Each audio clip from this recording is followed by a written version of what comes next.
Hey, welcome back, everybody. Great to see you on this Wednesday. Got a big time update for you on the potential for some pretty significant severe weather starting today. But really, this is a trend that's going to continue through at least the next week after round of storm systems kind of cross the central plains. And do bring really an all hazard threat on the table. Now, that's not the only thing I'm watching. There's also the potential for some tropical development still, and we will definitely touch on that in today's video, as well as the potential for some Halloween snow for some folks. I'm going to break that down for you, talk about the probabilities of that happening, and give you that latest forecast. Now, if you haven't already subscribed, please do so. Like the video and hit that bell for the latest notification. Subscribing is free. It does not cost anything. So go ahead and do it. It's just easy for you because it'll keep you more informed and give you updates on when these videos are posted. Also comment, let me know where you're watching from and if you have any questions. Now, I did look yesterday and there were some questions and I promise I'll get around to answering those. Yesterday got a little hectic pretty quickly, but I'll go back and answer the questions I saw from yesterday. Other than that, I guess we can go ahead and dive right on into things, and we will start with satellite imagery. And currently, definitely a lot more of an active look on satellite than maybe we had a week or so ago when things were much more relaxed, I guess is maybe the word to use. But currently, yeah, we do have this big time trough that has dipped out west, and with that, we are beginning to see kind of the effects of that over the eastern United States, with cloud cover increasing into the northern tier of the country here. From Minnesota back down towards Wisconsin and even kind of through the Mississippi River Valley and then back up into the Great Lakes. But things are really going to pick up this afternoon as low pressure develops towards Kansas. And this fires off that potential for strong storms, severe storms, and even the threat of a couple tornadoes, some of which could become significant, meaning EF2 or higher tornadoes. And obviously we'll definitely break that down. Now, other than that, we do still have active weather going on in the tropics. As you can see, some pretty active, thunderstorm activity down here. And that's actually where we're going to start in today's video. So we are going to start with the tropics, and then we will move to that severe weather threat. All right, so, I mean, it does feel like we've been talking about it forever, folks, but there is still the threat of tropical development down into the Caribbean. And kind of just what has happened in the models is they have gotten the pattern right. The pattern is conducive for tropical development, and if you have viewed for a couple days in a row, you'll kind of even see that already as we have more thunderstorm activity than we even just had yesterday. The only thing the models are struggling with is the exact timing. So a week or two ago, or really about a week ago, it looked like right now would be the prime time for development. Now it looks like this weekend and into early next week will be the prime time for development.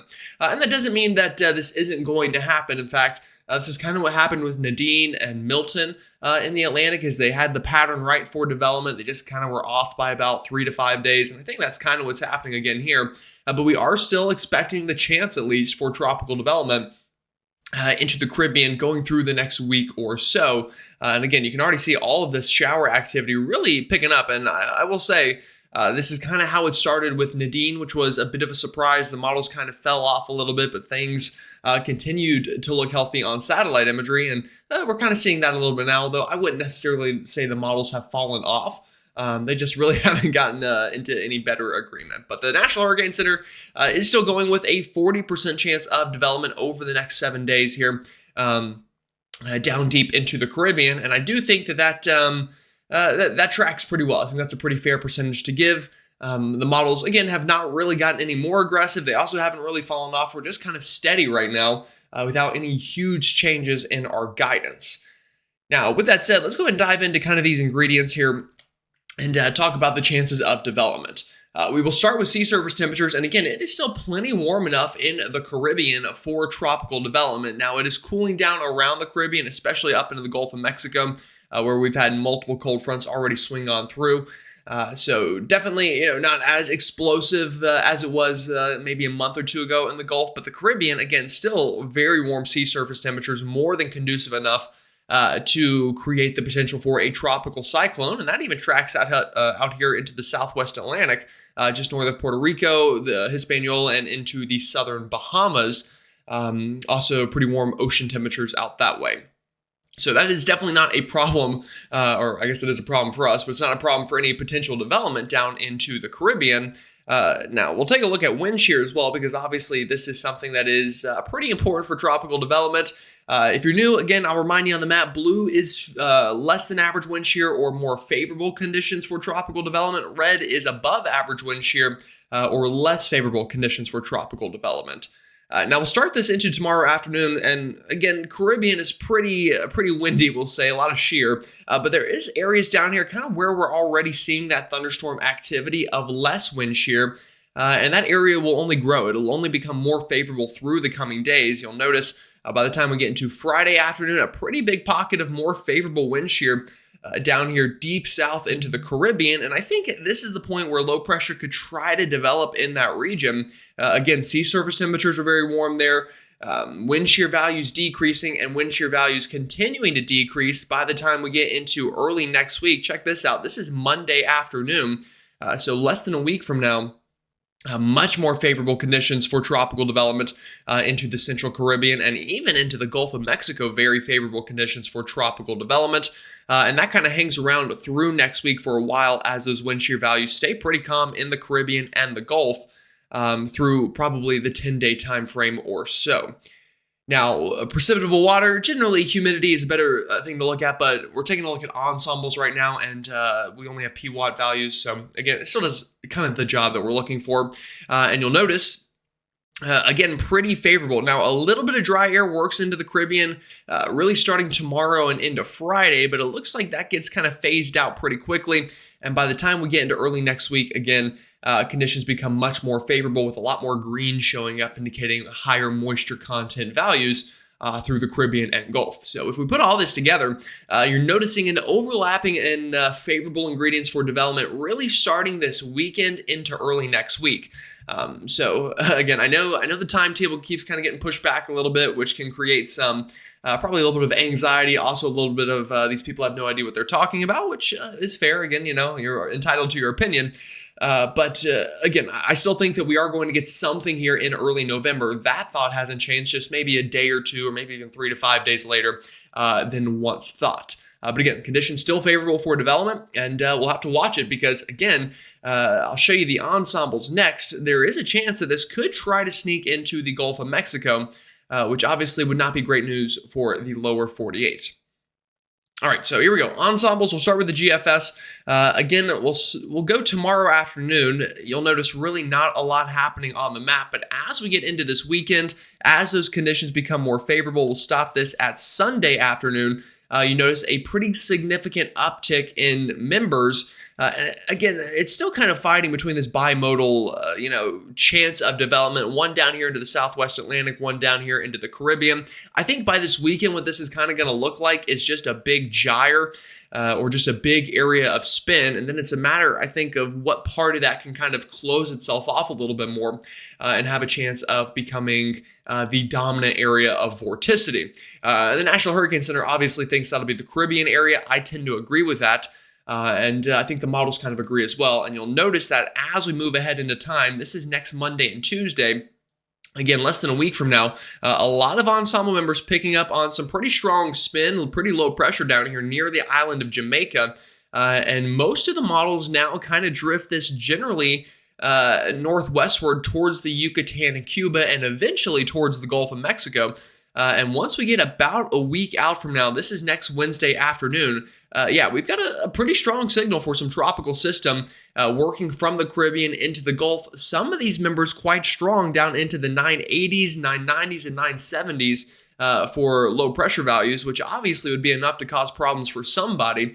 It's just a matter of who. And then after that, I mean, the models just go kind of haywire on where they want to take the storm. But pretty high confidence, I would say right now, something develops in the Southern Caribbean this weekend or early next week, pulls up north towards Jamaica, and then kind of hooks it off in that general direction. Now, what happens after that? Does it continue into the Gulf? Does it go back out this way? Does it go this way? A lot of question marks beyond that point. But feeling pretty confident in that general forecast. And the European and its ensemble members agree that's a pretty good idea.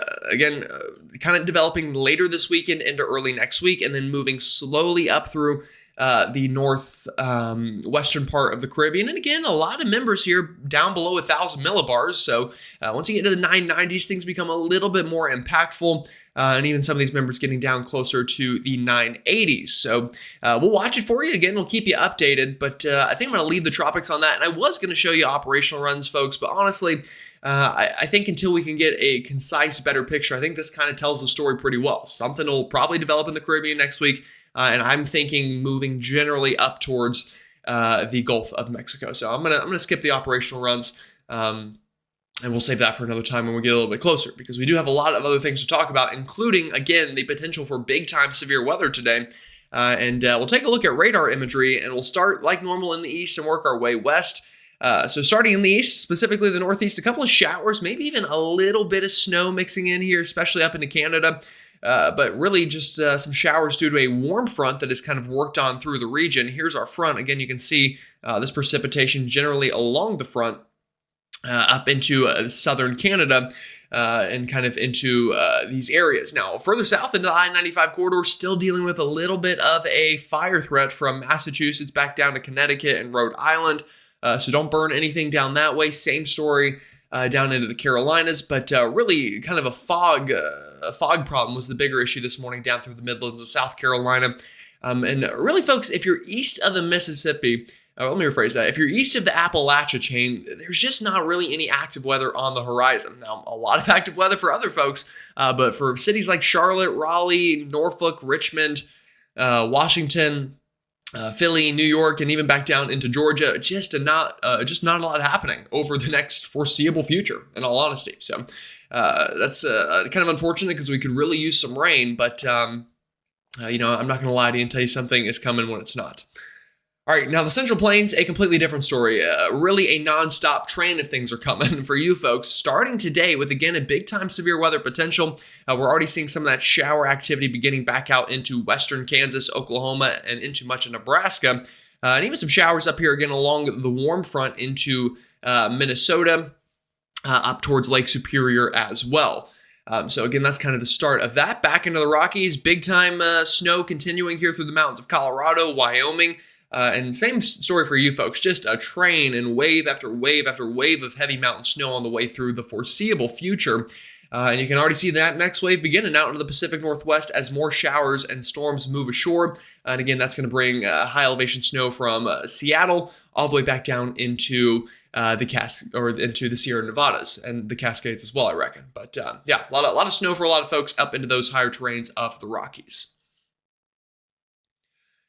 All right, again, it's that time of the year, folks, where we got to talk about severe weather. Normally we do it in the spring, and then normally we do it in the fall. In fact, I would argue it's kind of been a bit of a blessing that we've been able to wait until the end of October to do this. But we do have a enhanced risk of severe weather. That is a level 3 out of 5 today for Emporia, Kansas, back up towards Topeka, including Kansas City, St. Joseph, Ottawa, and then back down towards Pawnee and Tulsa, Oklahoma, with that slight risk in yellow, really going all the way from Dallas-Fort Worth up through Jefferson City, Missouri, and then even into the extreme southern bits of Iowa. And then that marginal risk, I mean, that goes all the way from Madison, Wisconsin, back towards Austin, Texas, folks. So a big-time chance of severe weather today, and this is driven off of a tornado threat, a hatched yellow, meaning a 10% chance of a significant tornado within a 25-mile radius from Topeka, again, back into those areas that were into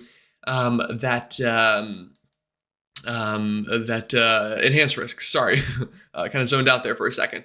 But again, tornado threat, though, really anywhere in the shaded area on your map. Again, a lot of folks having the chance of a tornado starting this afternoon and really this evening on this side of the map, and then through the overnight working across this region and getting into those areas more into the green, kind of towards the St. Louis area and all by overnight tonight and into early tomorrow morning.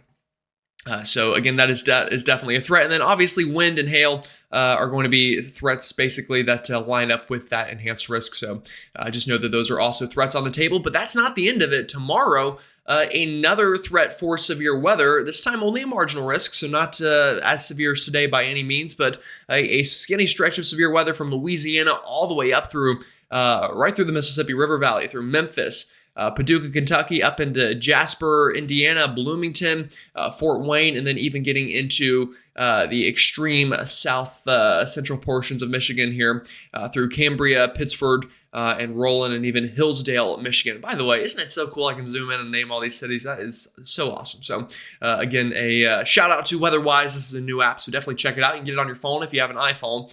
Or you can just look up the website like I have done here. Either way. So again, just wanted to throw that out there. And then even day 3, look at this. Severe weather threat returns as that next storm system gets going here. And that will not be, that'll be something that we need to watch for sure in the long run. So multiple days of severe weather on the horizon. All right, so let's kind of talk about the severe weather a little bit more, and I have a feeling this video is going to go pretty long. But let's, again, much like we did with the tropics, let's look at the ingredients for severe weather and then kind of show you the future radar. So really the 2 big ingredients today are going to be the low-level jet is the first ingredient, and thunderstorm fuel, or convective available potential energy. Sorry, in fact, I'm going to take a sip of my energy drink so I can learn how to talk again. Okay, there we go. Maybe we can get through the rest of this video now. So again, two big ingredients for severe weather, storm fuel and that low-level jet, or kind of the wind shear component and instability component in a way here across the region. So this afternoon, this is when things begin to pick up. These are our winds at 850 millibars. So this is about a kilometer and a half above the surface, and you'll notice winds begin to pick up into this region. Anywhere from, kind of 40 to 50 knots through much of that enhanced risk that we have this afternoon. That only begins to intensify during the evening hours as that low-level jet really intensifies. And I think right around here will be the peak of severe weather. This is right around sunset, a little bit after. This is 7 p.m. Central Time. You'll notice, again, that low-level jet even increases as we normally see during the evening hours. And then really get strong overnight as it crosses through the state of Missouri and then into the early morning hours. So that's one ingredient. The other ingredient is instability. Do we get some sunshine this afternoon? Do we kind of warm up the column here? And sure enough, we do. Pretty high CAPE values for at least November standards this afternoon, starting again into portions of east central Kansas, getting up to about 2,000 joules per kilogram. With that combined with the low-level jet that I just showed you is going to be more than enough to produce severe weather. And you'll notice that begins to die down a little bit, and that's why the severe weather threat overnight is lesser than maybe what we're expecting during the evening hours. So let's do some fun meteorology here. Let's take a sounding right around 23Z here into portions of western Kansas. Again, I think this is going to kind of be the peak of things. So let me show you a sounding here, and let's kind of dive into things. All right, so again, I'm not going to go too deep into this meteorologically because it'll take forever, but a couple things to note here is this side is, well, let me pick a color you can see. The left-hand side is our skew T. This helps us understand instability in the atmosphere. Our right-hand graph is our hodograph. This helps us understand wind shear in the atmosphere. So storm motion today, generally speaking, storms are going to be moving towards the west-northwest at around 40 knots. So, I mean, these storms are going to be moving pretty quickly. But another thing to notice, again, is this value right here, the kind of number 1 I just have circled there. That is our low-level wind shear, again, about a kilometer up. We're clocking in at about 50 knots. So at the surface, we've got winds around 20 knots. About a mile above our head, we've got winds at 50 knots. So let me draw that for you here, kind of in this general manner. So the bottom one I have an S over, that's the surface winds. The one above is 1 kilometer. That's about a kilometer above our headwinds. And you'll notice if you were to put a pinwheel into here, what would happen? Well, it would begin to spin this way because you have stronger winds on top. Just think about like a water wheel or a windmill or something like that. A windmill, not windmeal. Basically what this is rotation in the atmosphere. What happens is, again, the wind begins to spin, kind of what happens is as we get all of this instability on this side, or our CAPE region, which is the area between that red line and that dashed line, indicating that we do have a lot of lift, this area of rotation gets lifted up into the vertical, and then we get these rotating storms. So again, today, rotating storms are very much a possibility. And will be something we need to watch for. Now, with that said, let's go ahead and kind of dive into what this could look like on radar imagery. starting this afternoon. So here we go. This is probably about noon, 1, 2 o'clock Central Time. Still really just a lot of this not really severe convection. Probably some showers working on through portions of northern Kansas, Nebraska, and Iowa. Now, the hope is that this will keep instability values down a tad into the afternoon hours. That is something we will have to hope for. But eventually, enough clearing is expected, and we are expecting strong storms to form. So here we go. Right around sunset, notice this explosion of storms, including some supercells to form from Oklahoma northbound into Kansas. Now, today's not a perfect setup because, again, I kind of showed you the strongest areas of the low-level jet are up north into Kansas, Missouri, and Iowa. But the strongest instability values are going to be further south into Oklahoma and Texas. So the question is, I think, how much do these overlap? And that's why I think the worst of the severe weather will be probably into eastern Kansas today. I think that's going to be the best mixing of those ingredients. And you'll notice these cells, again, try to work on through, starting probably in a singular supercellular mode. But I think pretty quickly during the evening hours becoming very linear in nature and becoming more of a squall line during the evening and overnight hours. And that could stretch again from all the way south into Texas, north into Missouri. This gets well into the overnight and then kind of crosses the area. So again, the worst of the tornado threat going to be during the evening hours as those storms remain relatively discreet and then becoming less of a threat overnight, but then the wind threat will pick up and we could still very much see QLCS tornadoes through the state of Missouri overnight, especially I think up into Iowa where that low-level jet really ramps up and any little amount of instability will help to kind of spin up some quick tornadoes. But the strong tornadoes this evening into eastern Kansas. Now let's zoom things out here and talk about the overall picture. Again, I'll kind of pick up where we left off. This is we'll pause this at 0Z. So this is 8 o'clock Eastern, 7 o'clock Central Time. At this point in time, you'll notice pretty big reflectivity returns back up into Iowa. Again, you're kind of north of the low pressure system, but just due to the way that this low pressure is kind of formed here, this is our warm front in black. So up to the north, anywhere kind of to the south of this is in our warm sector, and anywhere along that warm front is going to have an enhanced spin. So you folks in Iowa as well, watch for an isolated tornado or two this evening and overnight tonight. If not that, definitely strong winds and some large hail will be possibility with that line of storms. And then everybody gets in on that threat during the evening hours. Again, into the overnight, you'll notice this becomes very linear in nature. We have quite a squall line that sets up really from southern Wisconsin all the way back down into Oklahoma and potentially Texas could see that threat for strong to severe storms as that low-level jet really cranks up overnight, indicating wind shear will increase and then some instability, probably getting advected northward even as well due to that low-level jet. Now we go through the overnight, the squall line dies down a little bit, and by the time we're waking up tomorrow morning, still a good line of storms with some definitely rumbles of thunder, some strong gusty winds. And by the way, I noticed that snow up there. We'll talk about that in 1 second. Again, that kind of works on through, and then tomorrow afternoon, that squall line is going to have the potential to kind of reinvigorate itself a little bit. Now, at this point, low pressure pulling quite far north, so our forcing mechanisms down here, especially to the south, are going to be limited. But there could be just enough instability and forcing that we do get some strong wind gusts tomorrow. In fact, I forgot to check. Do we have a tornado threat for tomorrow? Let's see here. Yeah, a small tornado threat tomorrow from Memphis back down into northern Louisiana. So again, anywhere in that green area does have the threat for a tornado tomorrow. That would be right around this time. You'll notice as this line of storms is working on through, just enough wind shear and instability that you can't rule out a brief tornado. And I wouldn't even roll one out up here into any Indiana, folks. I think wind shear is going to be even higher there. Just the question is, do we have any instability? I'll even kind of expand that 2% risk all the way up into this region, southern Indiana and portions of Kentucky as well. I think it's best to just be safe into that region. But then after that, I mean, we get through Thursday afternoon, and again, we'll talk about that snow in 1 second. But at that point, we get some big-time frontalysis to the south, just meaning this front is going to lose its forcing, and then we get into overnight Thursday into Friday, and we will see some showers work on through the northeast, through the Ohio River Valley, but this front losing steam pretty quickly.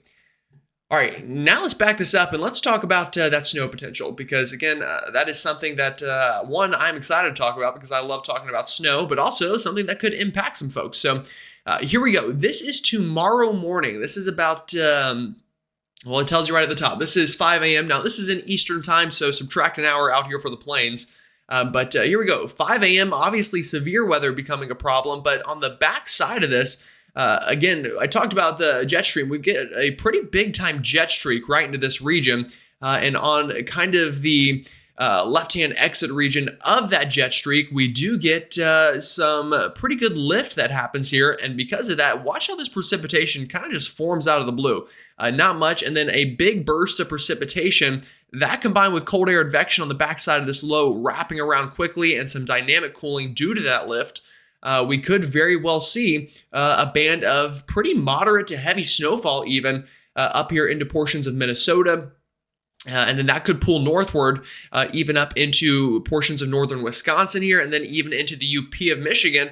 All of this for our Halloween. I mean, it's kind of crazy. We were in the 80s a couple days ago into Minnesota and Wisconsin. In fact, yesterday we were in the 80s in Wisconsin. And then this time tomorrow, maybe some snow falling as this low pressure really deepens and even has the potential for a bit of a deformation band on the backside here.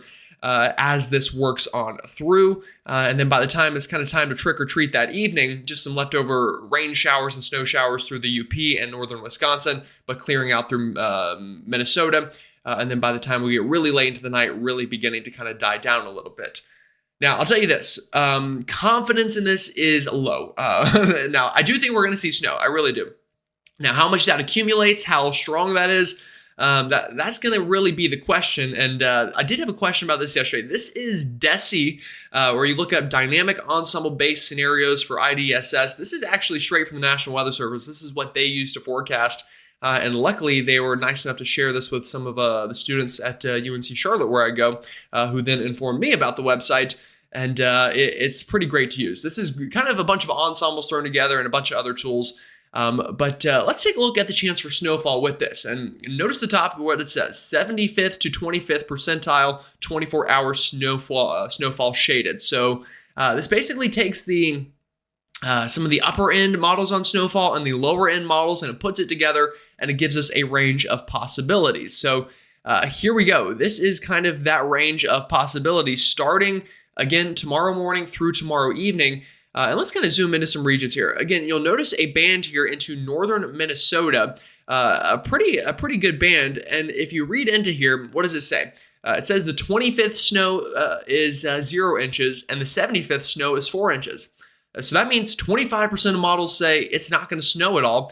And another 25% of models say you're going to get 4 inches of snow. So just to show you kind of the disagreement in the models and kind of how they're not fully lining up, we'll say, yeah, there's some pretty big disagreement here, especially for you folks in Wisconsin. I mean, again, it goes from 0 to 4 or 5 inches on some of these models, and I'll even show you this. Let's see, precipitation, 24-hour snowfall. Let's do probability. So what is the probability that we get at least, let's just say, what is the probability a 1/10 of an inch of snow falls? Let's back this up even more here. Oops, sorry, give me 1 second.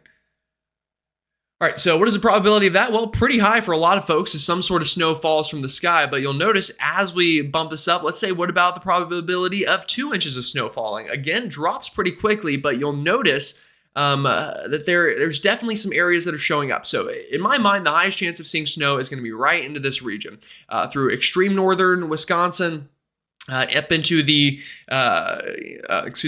western part of the UP, and then into this kind of band in Minnesota from Duluth up northward.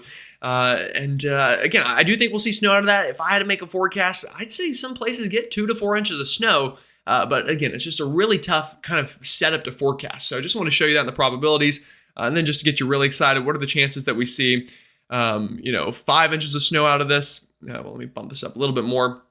Chance of 5-inch snowfall. Again, it comes down significantly, but there is a chance, running about a 20-25% chance of that happening up here into, again, that section of Minnesota. So just wanted to show that to you folks and let you know there is the chance of snowfall for a lot of folks up into that region going into your Halloween day. So pretty exciting, I think. And also, I'm realizing this video is at 30 minutes already, so we need to step up the pace. But yeah, again, a lot to talk about, and you know me, I'm a weather nerd, so I geek out, and these videos get long. But okay, we'll move on. So that is the first front. Again, you'll notice, just to remind you, Thursday into, we'll stop here at Friday afternoon. That front really dying out. In fact, Friday afternoon, really not much precipitation at all is showing up in the east. Now, a couple showers down here into the Gulf as we get some big-time advection back from the Gulf of Mexico into Texas and Louisiana. So those areas could see some showers for our Friday afternoon. But us in the Appalachia chain, east of there through the Mid-Atlantic and Northeast, not a lot happening. But that front will work on through. So do expect a little bit of a cool down going into this weekend. Now, the other big story, here it is. Another big storm system later this weekend into early next week. And check this out, folks. This is a dynamic storm, and this is for our election day, just about. This is next Monday evening. Check this out. Big low pressure bringing big-time snow to the Rockies, even outside of the Rockies a little bit. I'll add into the foothills of Colorado. Denver, watch this one. Extreme western portions of Nebraska getting in on some snow with this model run, and a big-time cold front with severe weather potential here into the warm sector for next Monday. So again, we could do this all again. That moves on through, and then you'll never guess what happens in the long run. Another big storm system crosses on through. So the pattern right now is one that is very favorable for ongoing severe weather potential, and we will need to watch that. And you'll notice those severe weather ingredients picking back up again this weekend and hanging around. Look at this. I mean, for 5 to 7 days out, folks, this is big agreement on severe weather potential next Monday. Once again into the southern plains, and then dies down a little bit before probably picking up again in the long run. But again, just be aware of that. Rainfall over the next 10 days, again, all of it going to be in the plains as we get these big storm systems to cross. Still no rain in sight for the I-95 corridor from Boston all the way down into the east. Again, it's dry, folks. Drought conditions are worsening. Wildfire conditions are worsening. So that's going to be a problem. But for you folks in the plains who are also in drought, definitely getting some relief out of this. Snowfall potential. Again, Rockies just going to get absolutely plastered with snow over the next 10 days. You'll notice, though, some areas outside of the Rockies, Kansas, back up here to the Dakotas and Nebraska, some snow beginning to show up in the long run as these storms move a little bit further south, become a little bit stronger, could pull that snow south with it. And then here's that Halloween band of snow. Again, the blend of models, for what it's worth, let me back this up a little bit. Yeah, the blend of models, for what it's worth, does have areas up here getting 3 to 5 inches of snow in that band I talked about. But again, it's going to be kind of a make or break system. So you could get nothing, or you could get 5 or 6 inches of snow. It's just really going to depend on kind of those upper level ingredients and how that jet streak plays out and how much lift we get. Alrighty, folks. Again, a long video, more than 30 minutes, so definitely the longest video I've done in a while, but hopefully you found some use in it. Again, if you haven't already subscribed, please do so, like the video, and comment if you have any questions. All right, with that said, y'all have a wonderful rest of your day. Stay safe out there, and I'll see you all tomorrow.